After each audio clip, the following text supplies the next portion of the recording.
What's up, guys? So I recently added some nodes to my gumroad, just like the little helpful utility nodes that I use in my tutorials a lot. These all are free, so you can head over to my gumroad and pick these up. And in this video, I'm just gonna quickly go through what everything that's in there does. These are in a database, and so you just download the zip, unpack that somewhere on your hard drive where you want it to live, go to databases, say connect database, and then just browse to that folder, and it'll load up all this. So first off, there's four of these sort of little node assets. If you've been following my tutorial, some of this is going to be redundant, but I'm just going to go over everything just in case people are just seeing this video. So I've got this nodes modifier. This is going to create a vertex map based on the normal directions. So if you select it, you can pick which normal direction you want. And then there's a curve to adjust how that gets interpreted. So you can see you can pick whatever direction that you want and get a normal map based on that. So you can use this for things like adding snow on top of things, or just you get it, adding a selection based on a normal direction. I'll go over every single scenario. And related to that, there's another one that's just a world space sort of gradient. So it's the same thing except world space. So same idea and same options where you can just pick whatever direction you want and adjust it with that curve. Okay, so then there's this point velocity to vertex weight. So if we drop this on, and let's grab our elephant, and I'm going to add a vibrate tag. Let's position.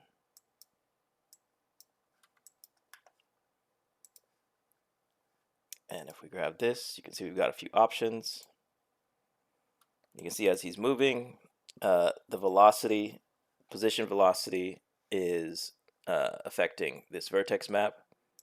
And these two numbers are the range of values. So if you increase this number in this case, then the maximum, it's like remapping the values from that are coming from the vertex map are 0 to 1, and this is basically going to be the speed change.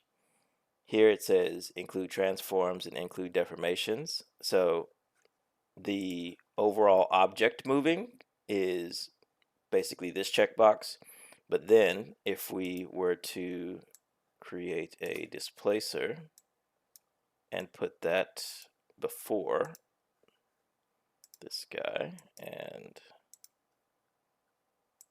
let's make some noise, add some animation speed, maybe make this a little bigger.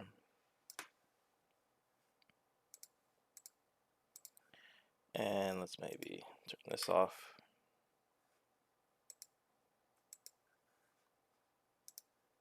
And turn this down a lot.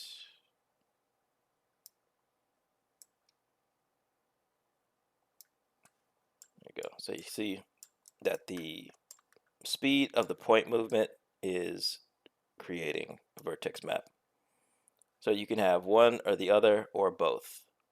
Also, just want to say this one, I needed to make this, but somebody else actually made it for me in the C4D forums. First he tried to help me, but it was eventually, after several rounds of going back and forth, they were just nice enough to just go ahead and make it for me. And you get to benefit from that because I'm just going to include that with this pack. It's pretty useful node. Okay, so that's all those. And then I've just got this again. This is a lot of this. This is just filled with stuff that I made because I needed it in a moment, and it's just in here. Maybe you'll find it useful. But yeah, this is just a procedural numbers grid, and you can see what it does. It's just counting. If you actually jump into this, you'll see that there's a disconnected option here. So you can also have this, instead of it just being counting from whatever, you can also, within the counting one, you can change the starting number. So there's an option for that. But also, if you just wanted to make some random numbers, you could come down here to this random number section and put that in the text spline instead. And then you would just adjust within the hash node the minimum and maximum value. So right now it's giving you a random number between 0 and 10. So if you said between 0 and 400, whatever, and this is from integers, if you said float, then it'll give you numbers with decimals. So yep, it's just a setup for that. Okay, so that's all the stuff up here. So now we have just the actual nodes. So let's just make an object group. Okay, so I've got this array output helper. As you start to explore nodes, you're going to be in a situation. Let's make a sphere. And I'm going to make a polygons info node. You're going to be in a situation where you've got arrays and you want to just inspect what's going on in this array. But arrays have to be output to the scene in order for you to be able, like if I just do this and say data inspector, it's going to say not active. You can't see what's going on in there. So this node is just something where you can just plug any array into it and output that to the scene, just so that the data inspector will work. So this is just a handy, quick way to just take any array and be able to quickly inspect it and see what's inside. This is one of those things where it just kind of wish this, like this didn't have to be this way, that it didn't have to be, that you could just see what was inside stuff by default. But yeah, so that's what this node does. Okay. There's this edge selection to spline. At this point, there's not really any need for this, since I made this. Donovan, who works at Maxon, made this node, which is a superior version of this node. But I'll leave this in here just in case you want to dive into this node and see how it works. You could do that to this one too, but it's sort of like a lot more complicated. And this one is probably easier to sort of look at and understand, so it's in there. But if you actually wanted to use one, edge to spline in a setup, I'd recommend you use this one. But the way that this works, so like if let's make a random selection of edges and put that in here and put the original geometry in here. And if we put that out and edges, random selection of edges, why is nothing happening?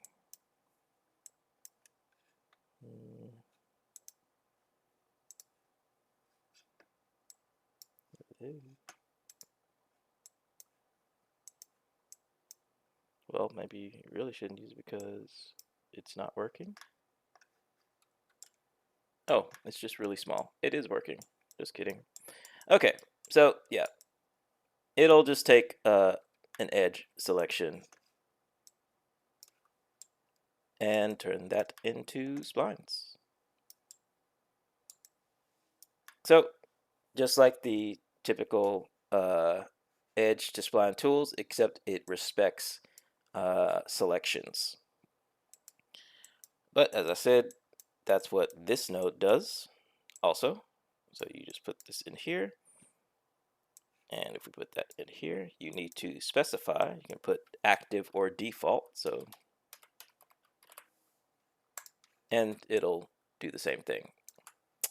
One cool thing about this node is that, as I showed this one, I changed this to edges, but you can have any type of selection. So you can have points selected also, and it'll still make a spline. So that can be useful, or polygons, obviously, any type of input geometry, and it'll still turn it into splines. I won't get into too deep. Let's try and stay on task, I guess. Okay. So then we've got this position to points. So there's no default visualization for points. So I just made this node just as a quick thing. It's very simple, but so if you've got an array of points, you can just put it in here, and it's just quickly what it's actually doing is just copying some spheres to those points. But yeah, it just makes it to where you can quickly visualize some points with a single node. Then we have probably what I would consider the most important node in here, which is the visualize selection, which allows you to visualize your selections.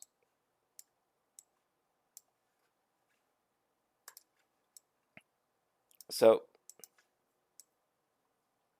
we can actually see what we've got selected. And if I say take this random selection and switch it to edges, I just come here, switch this to edges, and we can see we've got that selected. If I switch this to points, switch this to points, and we can see what we've got selected. And then we've got some little controllers for adjusting the point size or the edge size. Because as we just saw, sometimes we're working really small, or maybe we're working really large, and it can be hard to see the geometry, so you can just adjust it with those settings. Let's keep that around. We might need it later. There's a line to spline, which works exactly the way the normal one works. So we can just take this same sphere.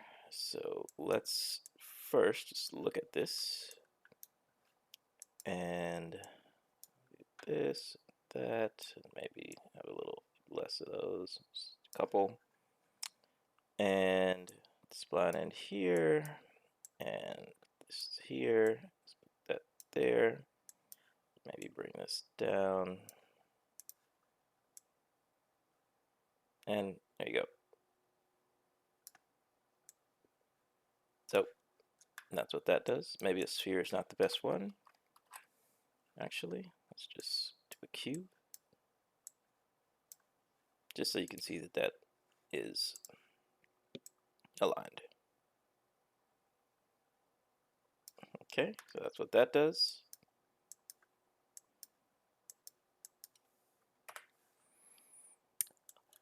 So I call this one connect corresponding points, kind of a mouthful, but basically what this does, let's take our sphere again and drop that in here. And so we can just take a group of points. So we got all the centers of the polygons on this sphere. We put that here, that out here. This basically is good if you just want to take some points and just make a simple transform from those points. Maybe let's not do it with the sphere. Let's do it with this cube. So it's a little easier to see. There we go. So it just kind of lets you offset some points, and it connects them with a curve.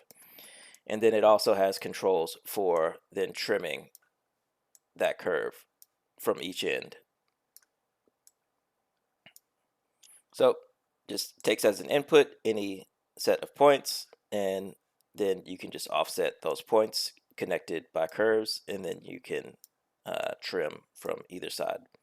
This was something that I was doing in like a couple of setups, and instead of, I mean, it's a fair amount of nodes, so instead of having to rebuild that same node setup every single time, this just gives me a way to just automate it, even if, I mean, I'm connecting these to a sort of just like a single with a single translation, but I could do, like have these points connected to multiple things, but then it just kind of acts as a preset because I can just go in here and then copy and paste the nodes, and then again, it just saves me from having to constantly rebuild this entire node tree.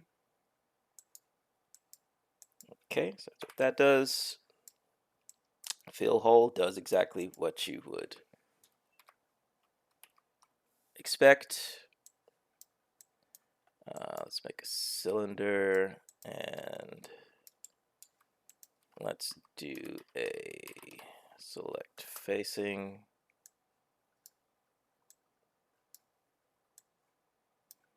Do positive Y,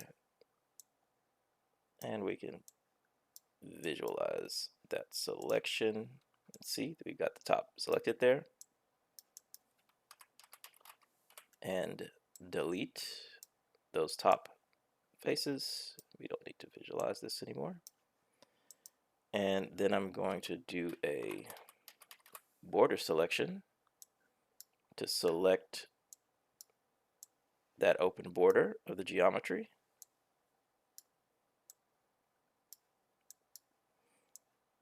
And I guess we can, again, just make sure, look at that, put that on edges, and see that indeed that top border is selected. And then we can just do fill hole, and it does what you expect. You could do a poke faces from there if you wanted to get something like that. So yeah, it just works like normal fill hole. Okay, there's this iterate. I've got this iterate cloner and random cloner, and these were pretty unnecessary nodes at this point, but again, I just left them in here just in case you wanted to go in and check them out. But basically, with the new settings in the cloner,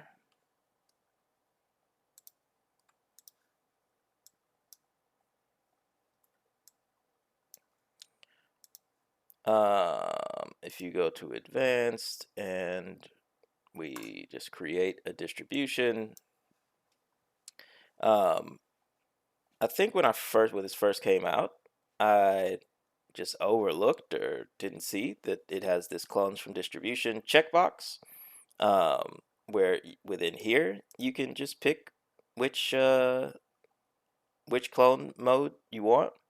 And so those nodes are basically like manual ways to do the same thing within the nodes context, just to set the cloner basically to iterate or to random when you are building your own distributions. But yeah, you don't really need these nodes, but they're in there if you want to just take a look. Okay, so then there's move along normal. So this node, let's make a couple spheres. And I'm just going to move this one here. Let's go to the volume tools. And let's tighten this up a little bit. Maybe smooth it. Do that. All right, so I've got this mesh. And let's just imagine that this is like a dynamic mesh. Like this is going to change, this is going to move, this is going to be animated.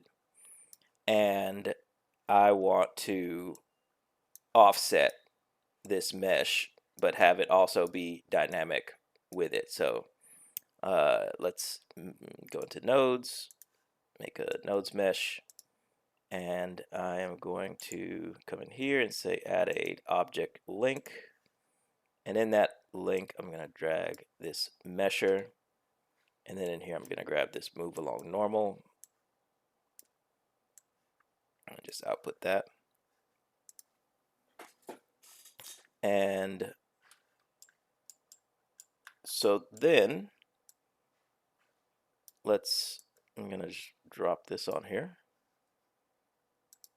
And what this allows me to do is basically just have this other mesh that is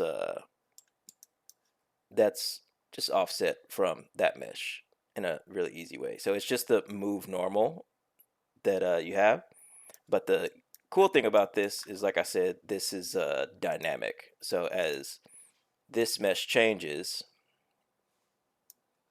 let's do that so you can see it. As this mesh changes, that offset mesh will change also.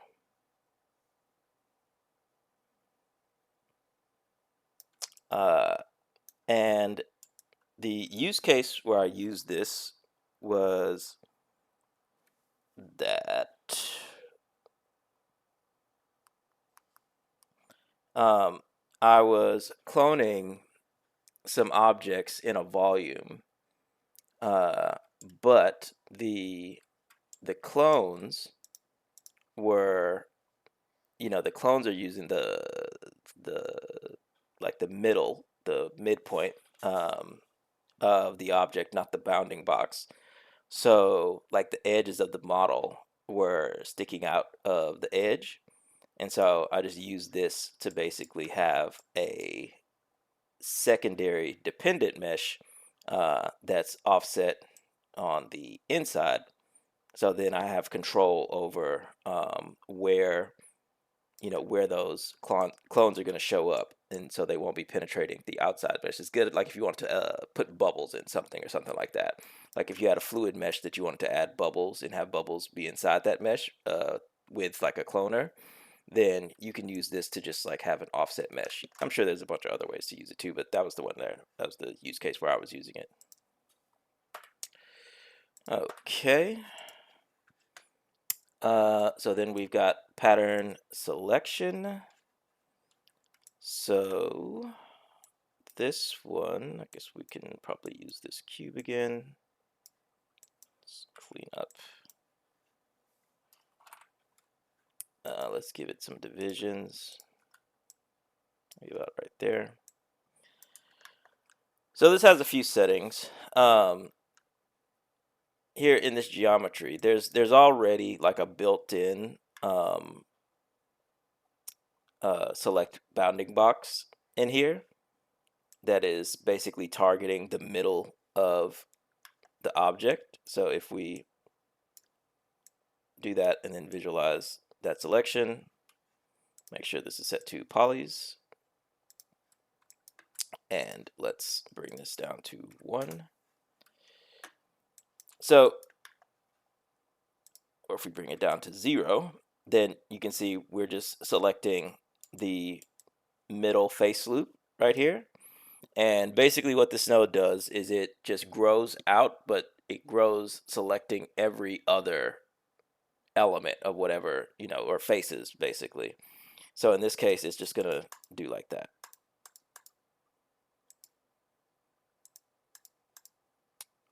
But it doesn't have to be a loop. Like if we grab our sphere here, and let's just look at this. Let's increase this, turn this into an icosahedron, give it some more points. And if we do a noise selection of polys, and let's visualize this. That's fine. So yeah, if we take that and we put that, so like I said, it has two modes. The first one is just going to be the select bounding box, but if you're just inputting a selection, you put it in this second geometry thing and then switch it right here. And then we get something like this. And it can make some cool patterns like that. Not 1,000% sure what you use that for, but you'll probably come up with something. Yeah, but I was mostly using it just for kind of in an ordered way, just selecting every other loop, or uh, you know, there were random different situations where I needed to do this. Okay, and so then related to this, I've got this node called selection offset, which will offset a selection. So if we take this and expose the selection string and put this in here and then put that in here, then this guy will just take this, and it's based on the index, so it kind of doesn't look like much while on this icosahedron. So maybe this isn't the best example, but let's just take our cube and let's do a select bounding box again. Oops, just you. And let's just see our selection first. And let's put that up like that. Okay, so then if we just put this into the selection offset,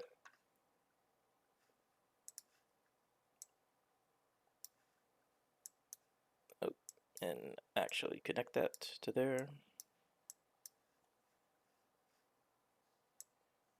and actually connect the right thing to there. There we go. Okay, so let's put that to 0. So now you can see we've got our selection that we had.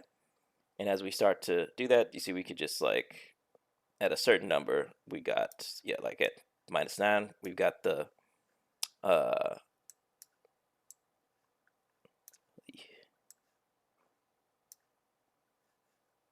so from there to, oh, geez, come on, I can do it.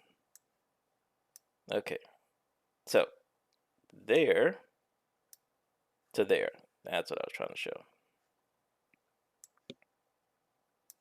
So you can see we can, we can offset that selection.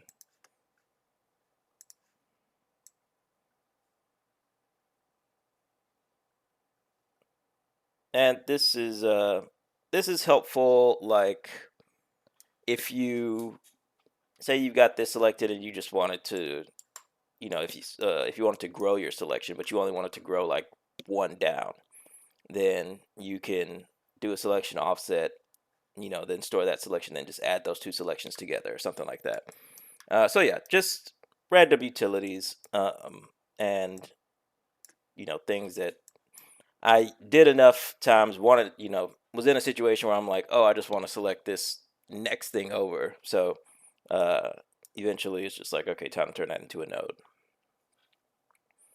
Okay, let's keep our cube around. And so then we've got this poly split.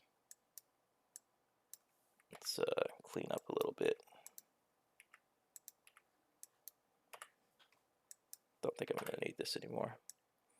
Okay, so we've got this selected. So if we take that and we just put that into the poly split, then yeah, it's basically inserting an edge loop. Let's turn off the work plane. Okay, so yeah, you can see just inserts an edge loop. And then within there, there's a subdivide option. So you can subdivide that, and then you can pick how many subdivisions you want, and you can adjust the size of it like that. And if you by the way, if you don't subdivide it, then the active selection that's coming out of here is an edge selection of this edge. So you could do a transform geometry, edges, and you can move that selection also. So yeah, that's basically what that does. And I think that's all of them.